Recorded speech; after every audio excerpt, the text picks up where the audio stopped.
Sometimes I think this whole faith thing would be a lot easier if I had been alive back in Bible times.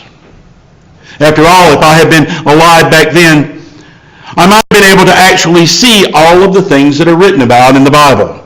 Take Easter, for example. Wouldn't it have been something to be there that first Easter morning? To see that empty tomb. And one would think that everyone who witnessed that event, well, they must have been changed forever. They probably had more than enough faith and courage and spiritual strength to go around. Well, you'd think that, wouldn't you? But that's not what happens.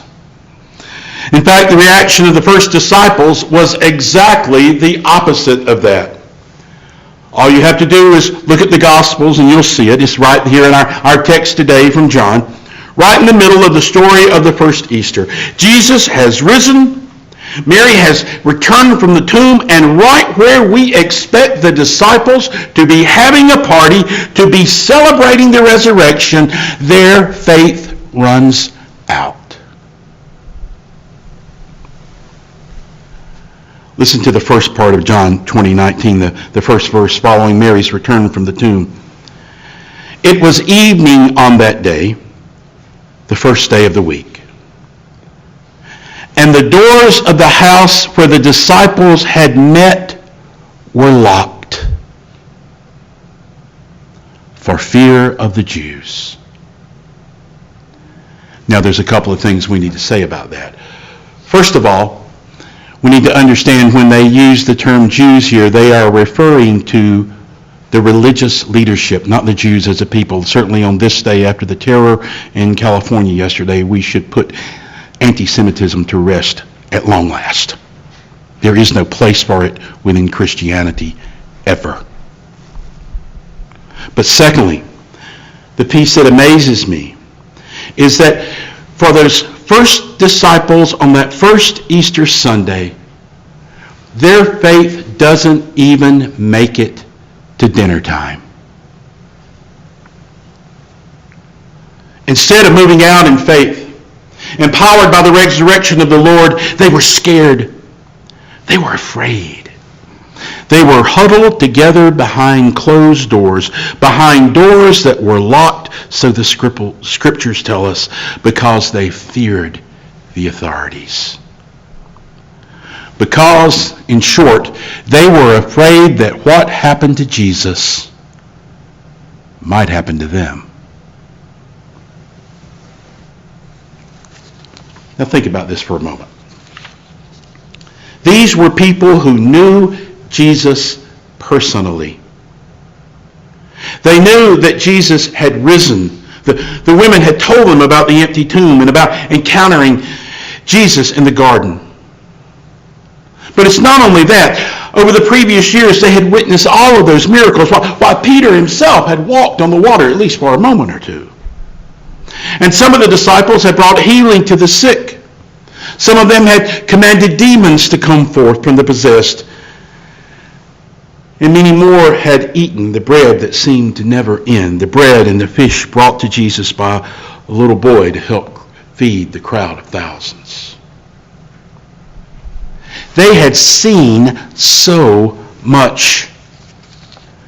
They had walked with Jesus and lived with him and been there by his side as he told his parables and worked his miracles. But there they were, just a few short hours after Jesus had risen from the dead, locked in a room, shaking in fear. What had happened to their faith? It's pretty easy to condemn them, I think. And I think it's easy to do so because sometimes we like to think that if we had been there, it would all have been different, right? If we could have just been there with Jesus, well, we would have had faith. But of course, the sad truth is we probably would have been exactly where those disciples were, locked in that room, with our knees shaking.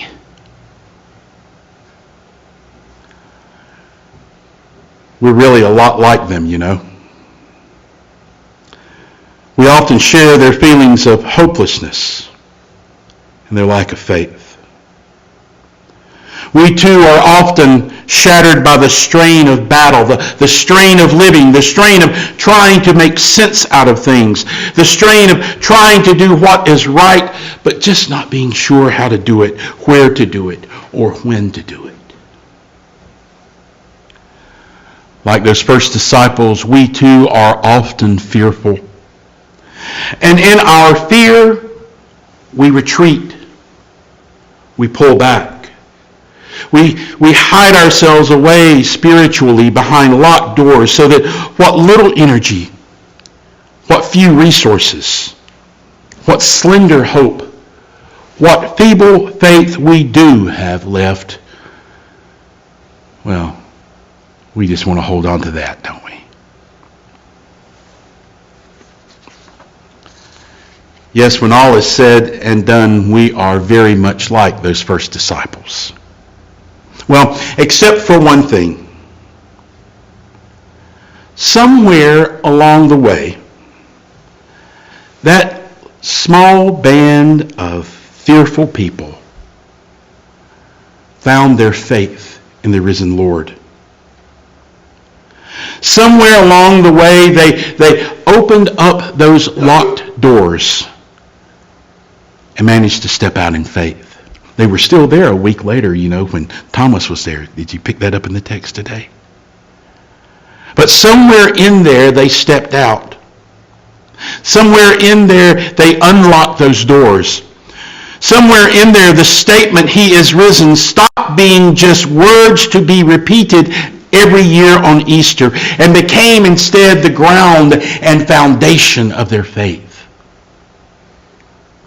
They realized that the resurrection of Christ was more than a topic to be discussed or a faith tenet to be stated, but instead is a reality that is meant to be lived. Jesus' resurrection changed everything. It meant that they were able to set aside their fears and step out in faith.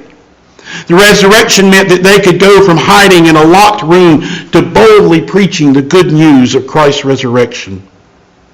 They went from being filled with doubts and fears to proclaiming what they had seen, what they had heard, with conviction and with courage, so much so that they converted thousands of people to Christianity. They found new faith, new hope, new strength in the message of Easter. And knowing that Jesus lived gave them that faith and that hope and that strength that they needed. Their faith, which had almost died in fear, was resurrected by the power of Easter. And you know what? The same thing can happen to us.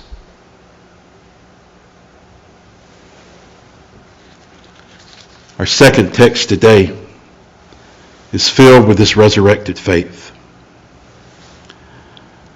It overflows with the spirit of hope that the early church came to know. And it is interesting to me that the author of our text is Peter, because he was there in that locked room that first Easter Sunday night. And he knew firsthand what was experienced. He knew that fear. But something happened to him. He finally got the message of Easter. He finally realized that because of Easter, everything is new. And that the old life filled with fear and despair and hopelessness and lack of faith, all of that is gone. It's wiped clean. It's finished. Now, it's not necessarily something that he realized overnight. It took a while. There was no overnight change for him. But note this, it was a change. A change so complete that Peter's life could never be the same again. And so the words, the images of this new life, this resurrected faith, flow from his pen. Paul Ottemeyer's comments on this text help us to understand what Peter has experienced. He says that because of the resurrection, because of Easter, listen to this, the future is one so new for human beings that only a second birth can be compared to it, with its new life and new hope and new inheritance. Their future is so precious, only gold can be compared to it, though like gold they will be tested by the fire. Their reaction to Christ is so solid and joyful that only the importance of the outcome of history itself can begin to do it justice. Trusting in someone we have not seen, rejoicing in a future that contains fiery testing, loving someone who has placed before them an unknown future, helpless as babes. Is that not irrational? Even foolish? No, it is not. Because such actions are based on Christ's victory over death and the promise that God will guard and uphold them in that new life until they reach the promised salvation. He continues, here is the paradox of Christian existence. Joy in the face of suffering. Assurance of deliverance in the midst of persecution. Complete reliance not on what is visible, but on the unseen God. This is the nature of a true Easter. This is the nature of true Easter faith. And you see, this is faith at its most basic level. It is faith in the living God, faith in the resurrected Christ. The fundamental reality of our faith lies in who we believe in. The question is this every Sunday when we recite the creed and say, on the third day he rose again from the dead, do we mean it?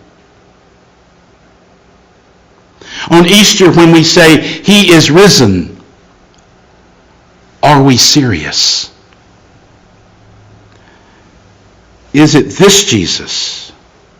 Is it this Jesus, the resurrected Christ, that we trust?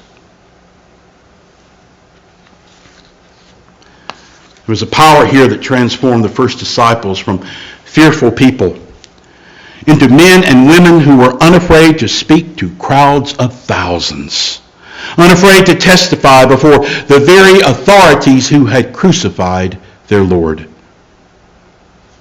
There was power here that made the first disciples willing to travel vast distances and endure stoning and imprisonment and poverty. That made them willing to convince men, women, and children that something important hinged on this message concerning the person of Jesus Christ. But note this. This power wasn't unleashed by their own hard work, by their own strengths or skills or gifts. It was power granted by the one in whom they believed and we believe. The power that comes from the resurrected Christ. Once they came to rely finally and solely on Christ, then they knew the power of Easter. The power of Easter that breaks through locked doors and fearful hearts.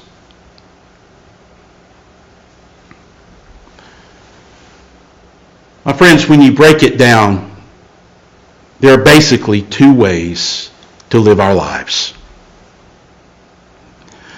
For hundreds of years, there have been some men, women, and children who have huddled together out of fear. They have seen their hopes and their dreams in this world turn to ashes.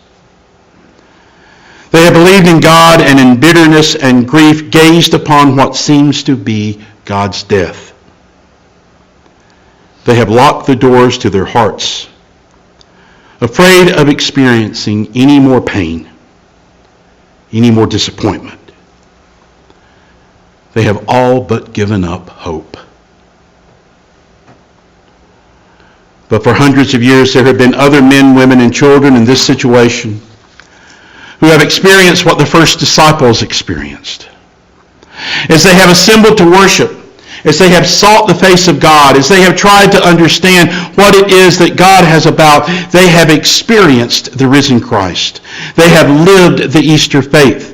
And they have gone out and with nothing else but this experience, this encounter in the deep and silent place within their hearts. They have transformed their homes and their communities and indeed their world.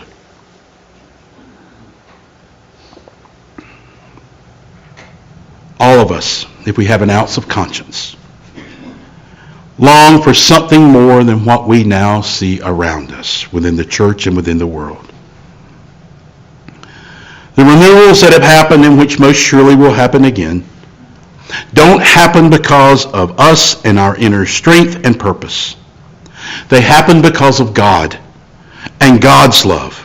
They happen because Christ is alive, because he has been able to burst out of the sealed tomb and enter into locked rooms and fill hearts that need him. Now, the good feelings of Easter Sunday may be 7 days in the past. The afflictions of daily life may have returned full force. But the reality of Easter, the risen Christ, is still with us. And so is the faith he gives. Christ has not and will not forsake us. So trust him. Give thanks to him, believe in him, hope in him, have faith in him, knowing that as he has risen to new life, so he is here to bring new life to all. And he is here, and he will bring that life and give us that faith and bring us that hope, even if there are locked doors in the way. In the name of the Father, and of the Son, and of the Holy Spirit. Amen.